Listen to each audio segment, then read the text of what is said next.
So today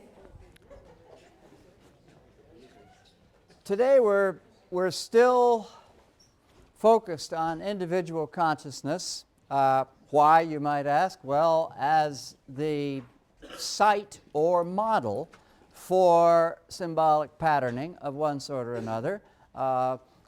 We can speak of the psychogenesis of the text or film, perhaps in the case certainly of Zizek, to some extent also of Deleuze, and therefore we can still understand today's readings, unlike Thursday's readings, as belonging to the psychological emphasis in our syllabus. This is actually our farewell to the psychological emphasis, and it is so arranged because there are intimations in today's authors that there are political stakes. That is to say, in one way or another, we're to understand their argument about the way in which the psyche functions as having political implications.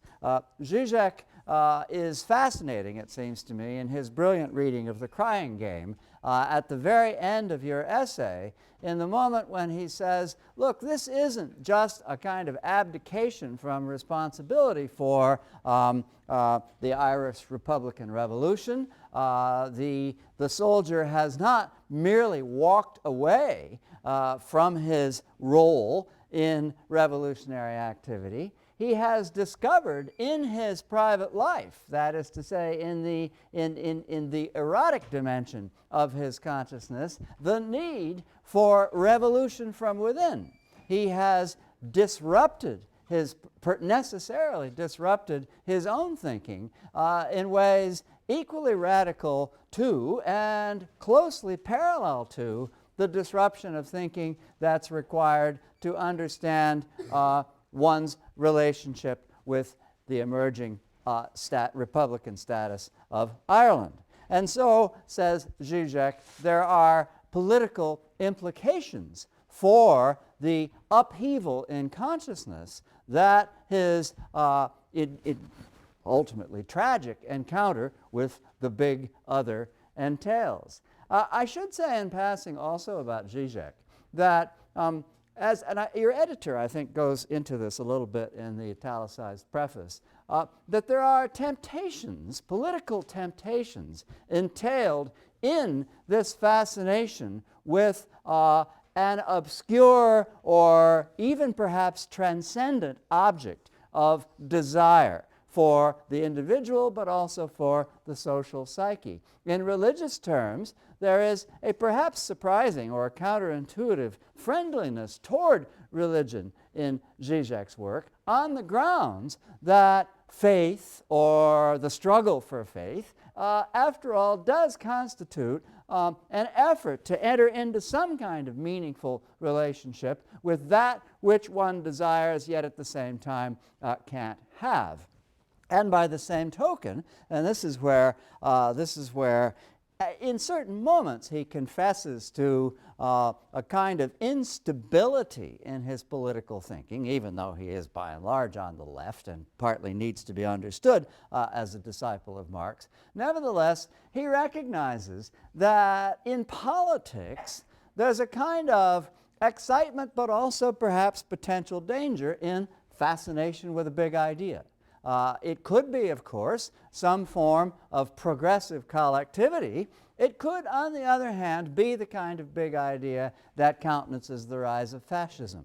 Zizek acknowledges this, that public identification with a kind of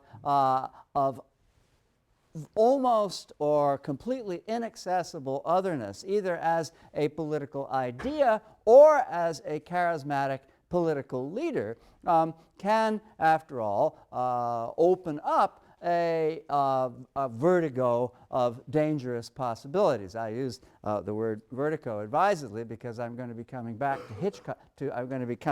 to Hitchcock's vertigo in just a minute. But in the meantime, there are also obviously political stakes in Deleuze. Deleuze, of course, presents to us in this first chapter of his book, A Thousand Plateaux, he presents to us a kind of thought experiment, both as something recommended to the reader, see if you can think in this new, sort of radically innovative way, but also providing a model for thinking of this kind in the style and organization and composition of the chapter itself. So as a thought experiment, once again, Deleuze has to do in thought with what you might call a revolution from within.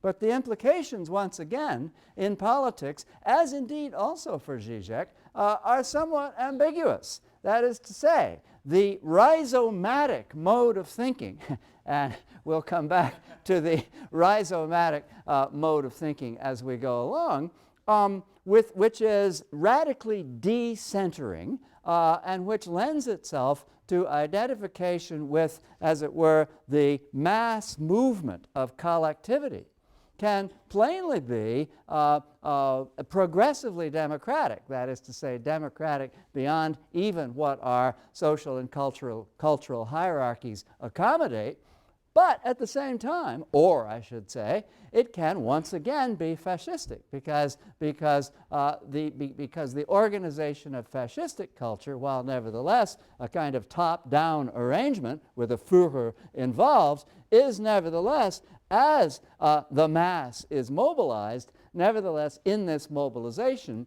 rhizomatic.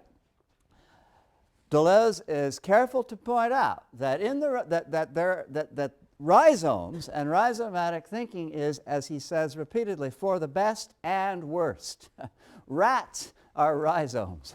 Crabgrass is a rhizome. In other words, everything which organizes itself in this fashion is rhizomatic. Much of it, as I'll be coming back to try to explain with a little more care, is for the good in Deleuze's view. By the way, I say Deleuze in the same way I said Wimsatt. Guattari is an important colleague and ally. They wrote many books together, including one that I'll mention later. They also wrote things separately. But Deleuze, simply because his oeuvre is more ample and people feel somehow or another that he's more central to this work, is a synecdoche for Deleuze and Guattari. And so I'll be saying Deleuze, but I don't mean to slight Guattari.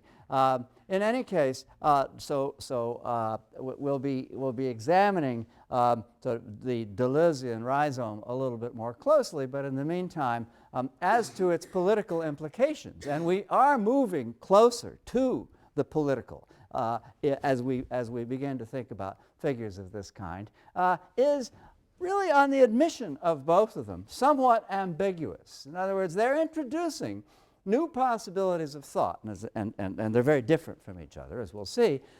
They're introducing new possibilities of thought, but they're candid enough to admit that they don't quite know where these possibilities are going. That is, what the implications or consequences of successfully entering the thought world of either one of them might be. All right, so yes, they certainly have very different ideas. That I wouldn't blame you for saying, why on earth are we reading these two texts together? The overlap isn't altogether clear. I'm going to suggest what it is in a minute. But in the meantime, they are certainly on about very different things. Deleuze, concerned with, as I say, introducing a kind of thought experiment which has to do with the decentering of thought, getting away from the tree or arboresque model of thought. We'll have more to say about that. And Zizek, on the other hand, following Lacan's distinction between the object ready to hand that you can have if you want, and the object of desire, which, such is the chain of signification, is perpetually something that exceeds or outdistances our grasp. In developing this idea and thinking about what the object desire in all of its manifold forms might be, develops this curious idea, which is at the center of his thinking, of the blot, that the element in narrative form, the element in the way in which our storytelling capacities are organized, which really can't be narrated, which really can't lend itself to meaning. Meaning, of course, concrete, specific meaning, being that which can be tied down to an accessible object. And so, the central idea that Zizek is attempting to develop in his essay has to do with this notion of the relationship between the big other and the blot, as we'll see. So these strike one as being extremely different ideas. And as I say, I wouldn't blame you for wondering just what overlap there can be. Well, at the same time, I would think that as you read these two rather the somewhat bouncy and frantic prose of both of these texts, you did see that they had a kind of mood or stance or orientation toward the critical and theoretical project in common. They seem, in other words, to be of the same moment. I mean, even though their ideas seem to be so very different, that is, basic ideas they're trying to get across seem to be so very different, you could perhaps imagine these two texts as being written, if it was just a question of considering their style, by the same person. I think that's not quite true, but at the same time, the kind of high energy, too caffeinated feeling that you get from the prose of both is something that might give you pause and ask and make you wonder, well, just sort of what moment does this belong to? The answer is important and in a way obvious. I'm sure all of you are ready to tell me what moment it belongs to. It belongs to postmodernism. These are two exemplars of what is by far the most slippery. If one likes it, one wants to say versatile. If one doesn't like it, one wants to say murky concepts to which we've been exposed in the last 20 or 30 years. And I think that in a way we can bring them both into focus as a pair a little bit if we pause somewhat simply over the concept postmodernism. I mean, maybe that's one of the things you wanted to learn in taking a course like this. So I'm just providing a service. So postmodernism. What is postmodernism? I think we know what it is in artistic expression. We've encountered enough examples of it. We have perhaps even taken courses in which, in the context of artistic form and expression, it has come up. Postmodernism and artistic expression, particularly in the visual arts, but I think this is true of certain movements in both narrative and poetry as well. Postmodernism is an eclectic orientation to the past. In a certain sense, it's a return to the past. It's an opening up of textual possibility to traditions and historical moments of expression which modernism had tended to suppose obsolete and to have set aside.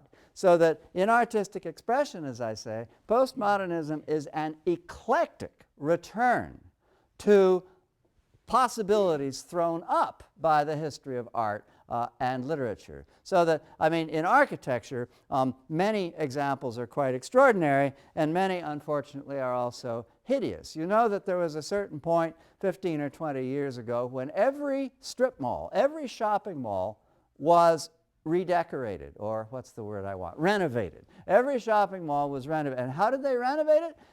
They'd been flat, they'd been sort of Mies van der Rohe, sort of 60s modern before then. They just sat there flat. And so the renovators came along and put little gables on the shopping mall, so that each little shop in the mall now has a gable.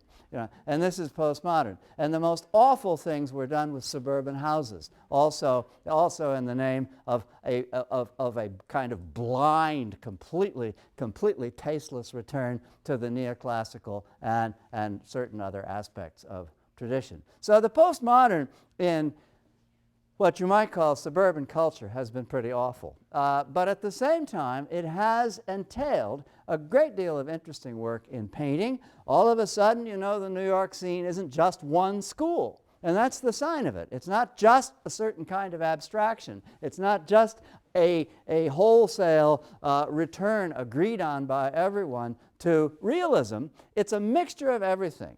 So that it's not just artists are always just completely obsessed with their place in art history. It's not just groups of artists together wanting to identify a certain place for themselves in art history. It's every artist in a kind of anarchic independence from the thinking of other artists coming to terms with art history in his or her own way, so that the scene, the art scenes of New York and Berlin and Los Angeles and so on, the scene isn't something that you can identify as having a certain character anymore. It's postmodern precisely in that it's gone global, it has a million influences and sources, and there's very little agreement among artists about how to amalgamate and put these sources together. So that in terms of artistic expression, the way in which the postmodern moment, after modernism, in other words, the postmodern moment presents itself, and I put it deliberately, as a medical symptom. The way the postmodern moment presents in artistic expression. Now, philosophically,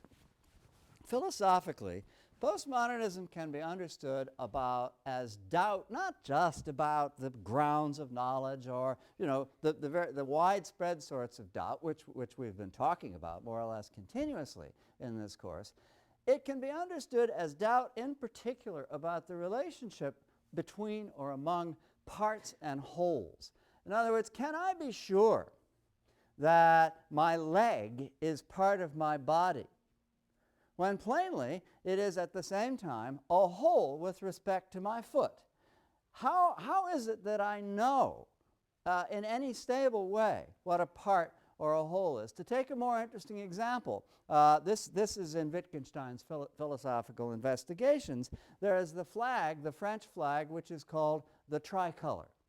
Right? Now the tricolor is made up of 3 strips of color, white, blue, and red.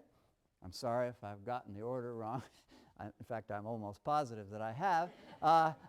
But there are those 3 strips of color existing in relation to each other, and plainly those 3 strips of color are parts of the flag. And they have a certain symbolic value. That is to say, each color represents something and enters into the symbolic understanding of what the flag is. But at the same time, red, white, and blue aren't confined to this piece of cloth. The little strips of white, red, and blue are obviously parts of whiteness. They can't be understood as parts simply in and of themselves or parts specifically of one thing. They're parts of other things as well. But what's more, you know, if you look at the tricolor without knowing what you're looking at, how can you say that it's the part of a whole? You say, well, you know, they're just parts. They're wholes unto themselves, which somebody happens to have laid side by side.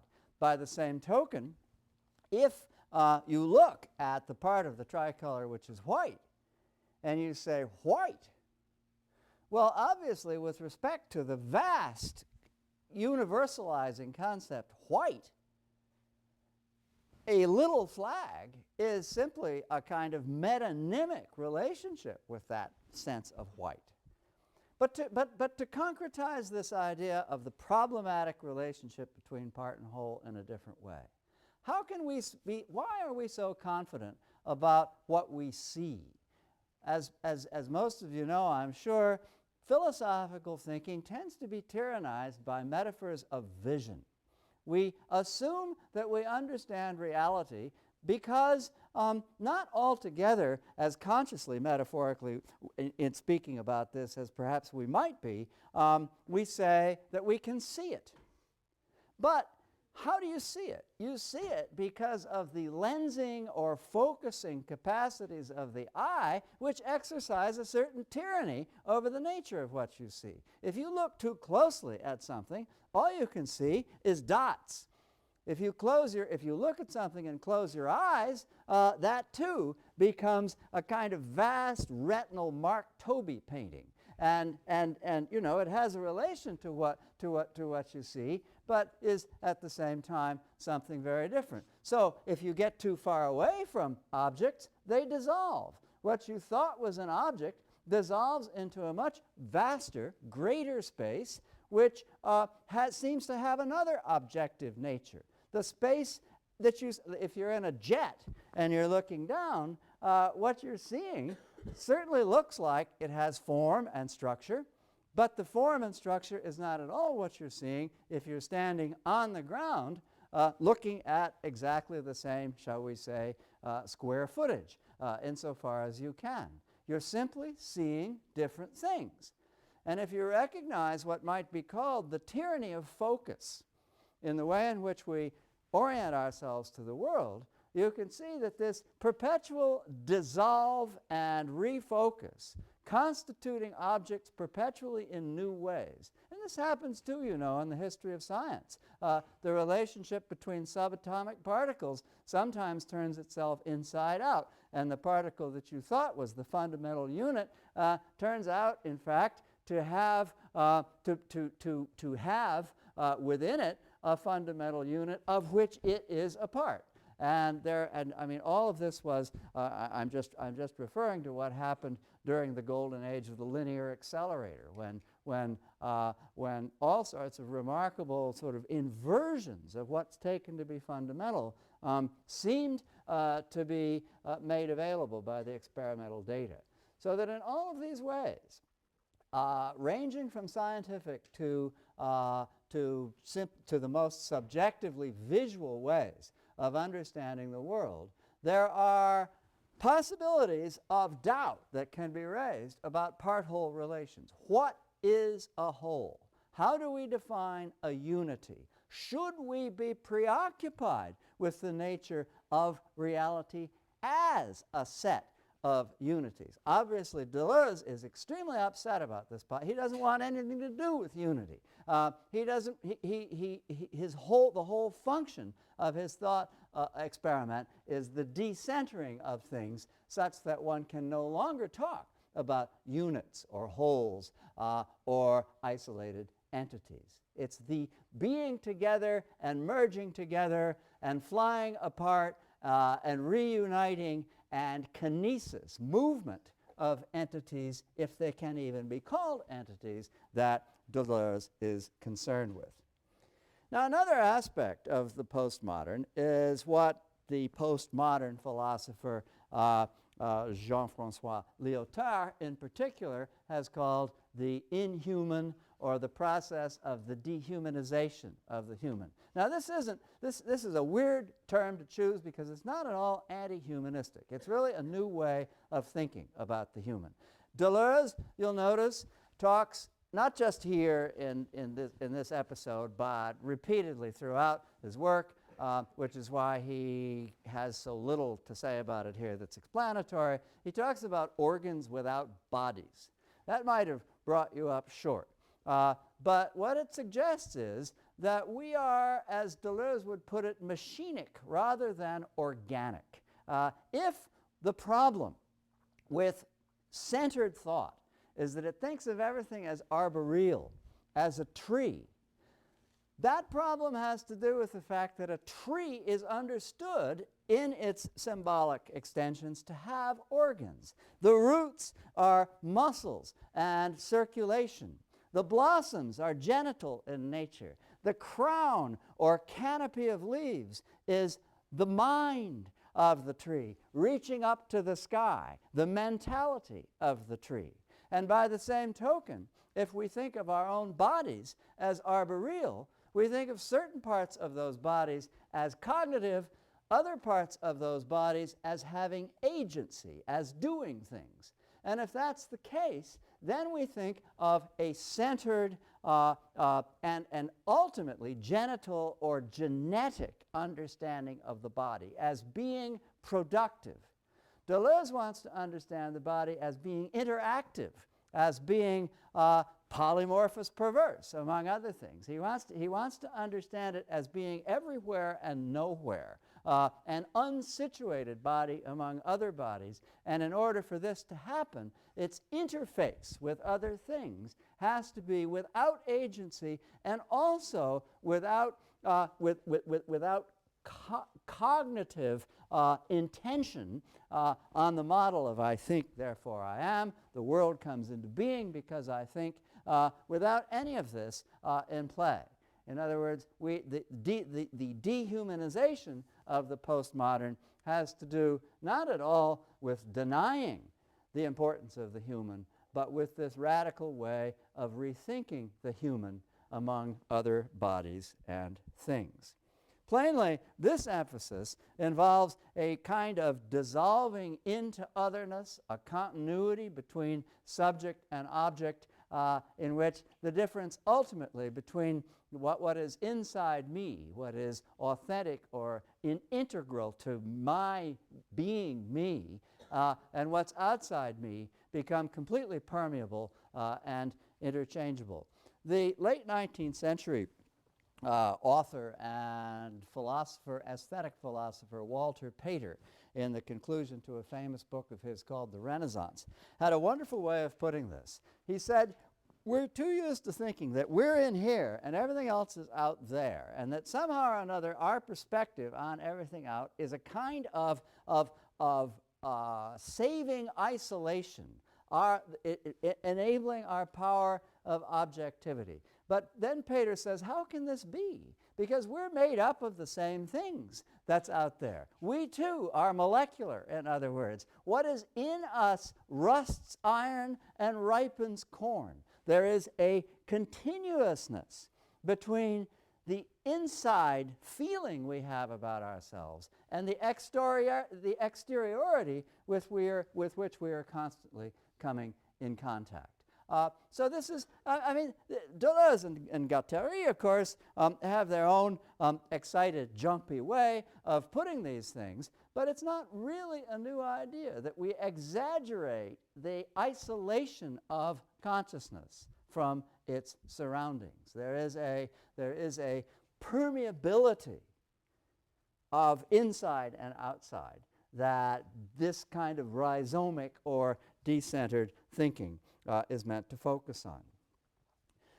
Now, you could say that what Deleuze is interested in, if you go back to our coordinates that we kept, when we're talking about the formalist Saussure through structuralism, through deconstruction, if you go back to those coordinates, you could say that what Deleuze is interested in, like so many others we've read, is a rendering virtual or possibly even eliminating of the vertical axis. In other words, of that center or head or crown of the tree which constitutes everything that unfolds on the horizontal axis, be it language, be it the unconscious structured like a language, be it whatever it might be. You could say that that the project of Deleuze too is the undoing or rendering virtual of this vertical axis. Well, in a way I think that's true, but then what is the horizontal axis? That is where the relation of Deleuze to, let's say, deconstruction becomes a little problematic, and where we can actually see a difference. I'm going to compare him in this one respect with Lacan, but I want to hasten to point out, as I will in a minute, a divergence from Lacan as well. You remember that in Lacan's Agency of the Letter essay, he says, he doesn't just talk about the axis of combination as a series of concentric circles, each one of which is made up of little concentric circles. He doesn't just talk about that. He also talks about the way in which the combinatory powers of the imaginary in language, or desire in language, take place, is like a musical staff. and so that the organization of signs in their contiguity with each other can be either melodic or harmonic. But in any case, you can't just think of the axis of combination as a complete linearity. It has a dimensionality of different kinds. Well, and that's why Deleuze and Guattari introduced the concept of plateau. Toward the end of your excerpt, the book in which your excerpt appears is called 1,000 Plateaus, and ultimately the concept of plateau is even more important to them than the concept of rhizome. When they introduce the concept of plateau, they're doing exactly the same thing. They're saying we jump from sign cluster to sign cluster, and not all sign clusters are linear and uniform. This is where there is perhaps a difference from deconstruction. Deleuze and Guattari are interested in multiplicity of coding, as they put it. They're interested in the way in which when I think, I'm not just thinking in language, I'm not just thinking pictorially, I'm not just thinking musically, but I am leaping around among codes so that the actual thought process is eclectic in this way. Now, you could say that this is something actually anticipated also by Lacan. You remember also in the agency essay that Lacan reminds us, true inheritor of Freud, which he takes himself to be, Lacan reminds us that at the beginning of the interpretation of dreams, Freud said that the decoding the dream work is like figuring out the puzzle of a rebus being one of those trick sentences which are made up not exclusively of words, but of the odd syllable, but then of pictures. I heart New York. I heart New York is a rebus. And that the dream work functions constantly, in Freud's view, as a rebus. So you could say that Lacan already introduces for Deleuze the possibility of thinking of a multiple coding that needs to be decoded on a variety of plateaus if it's going to make any sense. Now, Deleuze's relationship with all the figures we've been reading is rather problematic, really. The book preceding 1,000 Plateaus was called Anti-Oedipus, and it is a continuous, systematic attack on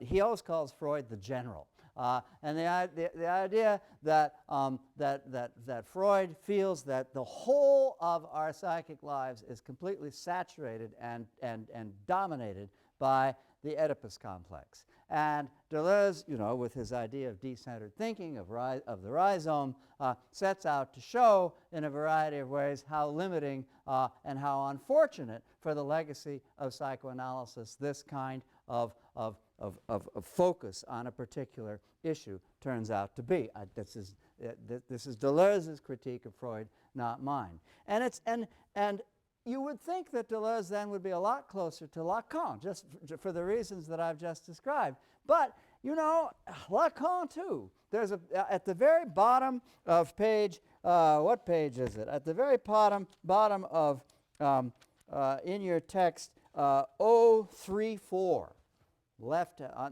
on the right-hand column, very bottom of the page, he says, it is no accident that psychoanalysis linked its destiny with linguistics.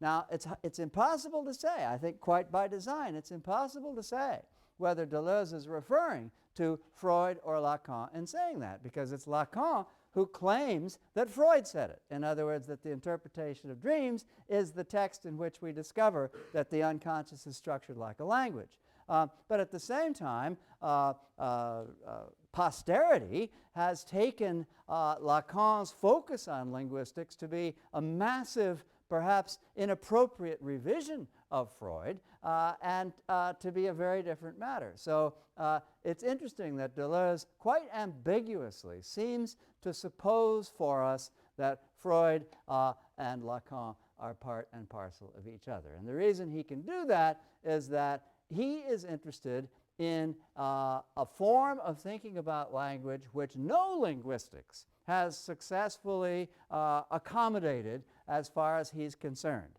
In other words, he keeps talking about Chomsky. Chomsky seems to be, in a way, the villain of your essay. But I think, in a way, that's just a way of evading talking about Saussure, because you wouldn't want to get in trouble with all those structuralists. Because Saussure, too, the problem with Saussure, too, is that there is a certain tyranny or arboresque tendency in Saussurean thinking to be focused on the binary. That is, the relationship between the signified and signifier as fixed, as inflexible, as lacking in what Derrida would call free play, and therefore, too, a kind of tyranny. So very quickly on the rhizome. How do we know a rhizome when we see it? I think probably in the long run, whatever frustrations Deleuze's essay puts in your path, I think probably in the long run you're pretty clear on what a rhizome is. But if there's any lingering doubt, just think about the flu. There is what Deleuze calls rhizomatic flu. That's something we get from other people. The circulation of disease, as we all come down with it around midterm period, the circulation of disease is rhizomatic. It's a perfect example of, to use another instance from Deleuze, the relationship between the wasp and the orchid. The wasp, like the virus, sort of flits about from blossom to blossom, descends, and then constitutes the flu. And by contrast, there is hereditary disease. That is that which is lurking in us because we're programmed for it, we're hardwired for it. It is genetically in our nature. And this Deleuze associates with the arboresque. It comes from an origin. It is something that is a cause within us, or a cause standing behind us, as opposed to something coming out of left field in an arbitrary and unpredictable fashion and descending on us. Perhaps also not unlike Tynyanov's distinction between modification and evolution. The arboresque evolves. The rhizomatic is modification. That, the give and take of tensions among entities, the rats tumbling over each other, the maze of the burrow, the spreading of crabgrass, all of this has a kind of randomness, unpredictability, the power of linkage at all conceivable points without any predictability. All of this is entailed in the rhizomatic. Now, as to what's being attacked, and again, the value systems surrounding these things are not absolute. Deleuze is not going so far as to say arboresque bad, rhizomatic good. He's coming pretty close to it, but he acknowledges the perils, as I say, of the rhizomatic. But in the meantime, just one point in passing, because I'm running out of time to talk about Zizek, just one point in passing about the arboresque. There are actually, in the first pages of your essay, two forms of it. One is what he calls the root book, the traditional classical book which presents to you a theme. I am going to write about so-and-so, and I'm going to do so systematically, one thing at a time in a series of chapters. That's the root book. But then there's what he calls the fascicle book, a book which consists of complicated offshoots of roots, but nevertheless entailing a taproot. And this is what he associates with modernism, precisely, in your text. He says the fascicle book is like Joyce's Ulysses. Everything, including the kitchen sink, is in it. It looks as though it were totally rhizomatic, but it is, of course, controlled by, unified by, brought into coherence by a single focusing authorial consciousness, so that it is not truly rhizomatic. It's a fascicle book. Here, Thousand Plateaus is going to be a rhizomatic book. So you have not just two kinds of books in this idea, but three. All right then, very quickly, about Zizek. I think it can help us understand Lacan. I hope you agree in having read it, but I think in a way it also takes us back or allows us to revisit Peter Brooks. The best example, it seems to me, of the way in which the tension of desire in narrative works for Zizek is although these are splendid examples, and I think largely self-explanatory. The best example is actually in another book by Zizek called Everything You Wanted to Know About Lacan But Were Afraid to Ask Hitchcock. And in that book, of course, you get a lot of attention paid to vertigo. And just think about vertigo as an instance of the kind of plot Zizek is talking about. You know, there's that, I've forgotten her name, but there's that really nice woman, you remember the painter, you know, and Jimmy Stewart just pays absolutely no attention to her. She's right there. She's available. She's in love with him. Oh, you know, he doesn't even see her except as a confidant, you know, oh yes, you, I'm so glad you're here. But he is, on the other hand, obsessed with a woman whose identity he can't even be sure of. It's not just that she's inaccessible for some reason, that she's a distant object of desire. Her identity and the question of whether or not she's being play-acted by somebody else remains completely unclear for many spectators, even as they watch the ending of the film. Completely unclear. And that is an obscure, not just a distant, but an obscure object of desire. And of course, the premise of her inaccessibility is what drives the plot. Now, I think that it's interesting to think about the relationship between the element of detour and delay, as Zizek implies it in understanding narrative, the relationship between that and what Peter Brooks is talking about. Peter Brooks is talking about the way in which middles in plots protract themselves through episodes, all of which manifest some sort of imbalance or need for further repetition in a new key. And much of this had, because the characteristic plot of the kind of fiction Brooks is mainly thinking about is the marriage plot, much of this has to do with inappropriate object choice, which indeed can also, in many cases, a la what I began by mentioning in Zizek, inappropriate political object choice. Think, for example, about the plot of James's Princess Casamassima in that regard. Poor Hyacinth Robinson strikes out on both counts in rather completely parallel ways. He ends up on the wrong side of politics. He ends up on the wrong side of love. And in a way, the Princess Casamassima is an exploration of these two sides of the issue.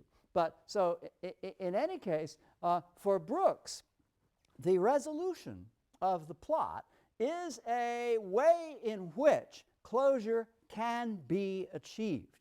It is a final moment of equilibrium, as one might say, or quiet, or reduction of excitation, such that the Freudian death wish can be realized, as we know, in the way we want it to be realized, as opposed to our being afflicted by something from the outside. So in Brooks, whose closest ties are to structuralism, there is a sense, there is an achieved sense of closure, which is an important aspect of what's admirable in fiction. Zizek is more postmodern. Zizek sees, following Lacan, he sees the object of desire as asymptotic, as being ultimately and always inaccessible, or if it becomes accessible, as, for example, on page 1193 in the right-hand column, or one might say almost accessible, this gives rise to as many problems as it seems to eliminate. Bottom right-hand column, page 1193. Zizek says, perhaps in courtly love itself, the long-awaited moment of highest fulfillment, when the lady renders gnade, mercy, to her servant, is not the lady's surrender, not her consent to the sexual act, nor some mysterious rite of initiation, but simply a sign of love on the part of the lady, the miracle that the object answered, stretching its hand out to the supplicant. The object, in other words, has become subject. In this moment of exchange or mutuality of recognition or becoming human on the part of the lady, whom of course Zizek has been associated with the dominatrix in a sadistic relationship. In this moment of becoming human, of offering love, the object becomes more accessible. That is to say, there is now the possibility of some form of mutuality, but in becoming more accessible, the energy of desire is threatened with dissolution. In other words, closure in Zizek is a threat to the energy of desire. Desire is something which inheres in our very language, according to Zizek, and which, which, were it to be understood as brought to closure, the lady, Zizek gives lots of examples of the lady, after all this sort of seeming inaccessibility, says, sure, why not? Of course. And the person is completely upset, and then refuses the act because there's nothing more to desire. All of a sudden, the whole structure of that energy that drives language, that drives consciousness, comes tumbling to the ground, and desire has become need. It's become sort of merely a matter of gratification through what's ready to hand, and no longer a question of sustaining a dream. And this, generally speaking, is what Zizek wants to focus on in talking about these plots. The object of desire must be not just distant, but also obscure. I'm going to make two more points. First of all, as you can no doubt tell, this is a perfect replica of Hans Holbein's The Ambassadors. I'd be amazed if anyone in the room hadn't recognized it. But there it is. There's two guys. There's a table between them. They are negotiating probably over one of Henry VIII's marriages. And this, I think, is not insignificant. They are there, in the service of Henry VIII, negotiating one of those extremely complicated marriages, possibly even the one that led to the abdication of the Anglican Church from the Roman Catholic Church. Who knows? Who knows? But the lore about the painting is that it has to do with the negotiation of an object of desire. And that object is absent. In other words, it's something really only implied by the painting. In the foreground of the painting, notorious to art historians, there's this thing. Now, this is pretty much what's in the painting. This is not a replica of the two guys standing there, but this is pretty much what you see when you look at the foreground of the painting. If you look sort of from the side, it turns into something very much like a skull. And generally speaking, there's a kind of consensus among scholars that it may be a weirdly distorted shadow or representation of a skull. Although what a skull is doing in the foreground, of course, causes us to wonder as well. Obviously, you can have some ideas on the subject, but it's still not exactly realist painting we're talking about if he sticks a skull in the foreground. Well, it also has a certain resemblance to other things we could mention, but the main point about it is that we don't really know what it is. It is, in other words, something we've already become familiar with in thinking about Lacan. It is that signifier, that ultimate signifier, which is the obscure object of desire, called sometimes by Lacan the phallus. And it seems simply to be there before us in this painting. Now, both in the book on Hitchcock, where he finds something like this in just about every film Hitchcock ever made, and also in Holbein's painting, Zizek calls this the blot. We have nothing else to call it. It's a blot. What's it doing there? In fiction, we would call it irrelevant detail. We can find a way of placing formally absolutely everything in fiction. The weather, the flowers on the table, whatever it might be, we can place formally. But there may be something in fiction which is simply unaccountable. We cannot account for it. And that's the blot. That's the blot for Zizek. All right. Now, finally, on desire and language, there's a part of Zizek's essay which you may have thought of as a digression. And he's suddenly talking about J.L. Austin's ordinary language philosophy. He's suddenly talking about the linguist Ducrot's idea of predication. In both cases, what's important about, in the one case, the element of performance in any utterance, and in the other case, the dominance of an entire sentence by predication. What's important in both of those elements is that they take over an aspect of language of which they were only supposed to be a part. In other words, in Austin, there are both performatives and constatives. But in the long run, the argument of how to do things with words suggests that there are only performatives. I mean, I thought this was a constative, I thought this was just straightforward language, but I can now see an element of performance in it. And that's the way, there's a gradual changing of his own mind in Austin's book, to which Zizek is sensitive. By the same token, Ducrot talks about the way in which the predicate element of a subject-predicate relation has a kind of energy of agency that simply takes over the grammatical subject and constitutes a kind of performance in the sentence. Performance in both cases meaning desire. When I promise to do something, I also desire to fulfill the promise. When I predicate something, I'm also evoking a desire that something be the case, possibly through my own instrumentality. This is the argument. That's what Zizek means by desire in language and by the inescapability of desire in language and the way in which it permeates everything we can say to each other, and most particularly the way in which it permeates the plot, or, as they say in film studies, diegesis of the kinds of filmic examples that Zizek gives us. I'd better stop there. I hope that this somewhat rapid-fire survey of some key ideas in these texts are helpful, and I think in the long run, perhaps I hope mainly, that you see these two energetic authors as exemplars of what we call postmodernism and see the relevance of the concept of the postmodern to the study of literary theory.